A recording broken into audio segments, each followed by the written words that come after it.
Welcome back to another Ret Paladin video. Verabin here. Today I wanted to do a quick video on some changes that just hit the Dragonflight pre-patch for Ret. These are really great changes, so stick around. We're going to go through all the details.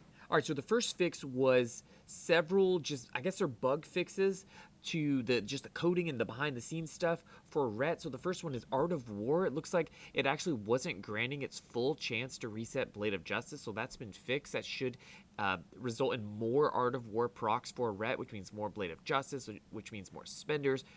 Extremely good. Some of the other stuff doesn't really matter. The Radiant Decree is another one that I want to talk about. We're going to talk about it a little bit more. I'm playing some footage in the background of me testing Radiant Decree after these changes, and it is insanely strong. It does tons of damage. We're going to talk more about that in a minute, but it looks like it wasn't actually benefiting or consuming Greater Judgment and Final Reckoning's debuffs, which means that it actually wasn't doing nearly as much damage as it should have been. So I'm really excited about that.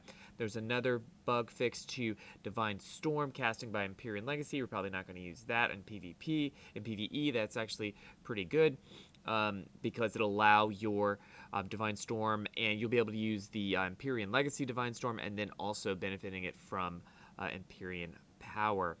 So the next change is actually a really big buff to Radiant Decree when you combine it with the bug fix that happened before. So it looks like Radiant Decree is now 100% effective in PvP combat. It was 68%, so that means it's going to be doing that full damage in PvP. So if you look at effectiveness-wise, it's almost doing 50% more damage because it's going from 68% to 100%.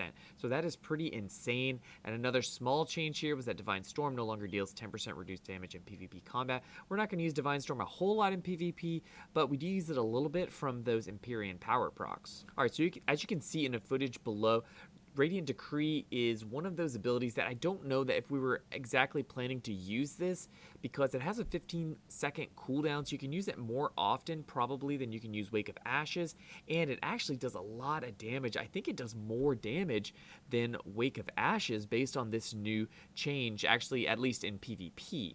I saw some numbers that were crazy. I think I saw like a 220, a 230, 230,000 damage in PvP with Radiant Decree, which is nuts. You can do those every 15 seconds. Now, obviously, those numbers that I'm showing there, that's with the the Judgment debuff, with Final Reckoning debuff, with Wings, all that good stuff. So there's a lot of modifiers and things that happen there, but it does allow us to be extremely effective during our cooldown windows, and Radiant Decree is going to be a huge amount of damage. Another nuance that I wanted to point out with Radiant Decree is that it actually does a lot more cleave damage than Wake of Ashes. So if you remember, Wake of Ashes actually, the amount of damage that it does goes down when you add more targets, but that doesn't actually kick in for Radiant Decree until up to 5 targets. So if you're in an arena situation and there's 2 or 3 people that you can Radiant Decree, you could actually hit all of them at full effectiveness. Now, I don't know exactly how that works when as it relates to pets, because I would expect pets to probably kind of weaken that a little bit, right? Because it's gonna spread the damage out, but you could still slap the pets pretty hard.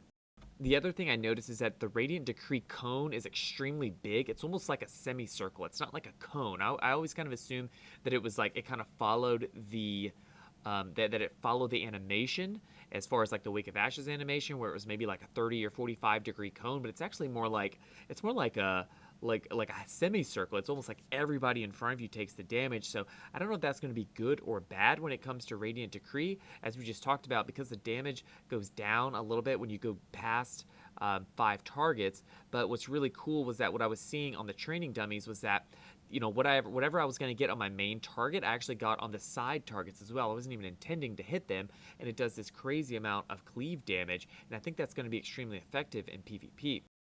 After the nerf that happened to the Art of War procs from Blade of Wrath, I think that made us kind of rethink Ashes to Dust a little bit, just because Radiant Decree it wasn't seen as a good option, I think, because we really want to get those free Wake procs, but we're actually able to use Radiant Decree much more often than we could have ever used Wake of Ashes, even prior to the nerf, because you can use it every 15 seconds. Let me know what you guys think in the comments below. Be sure to hit that like button and subscribe for more. I'll see you guys in the next video. Thanks, bye.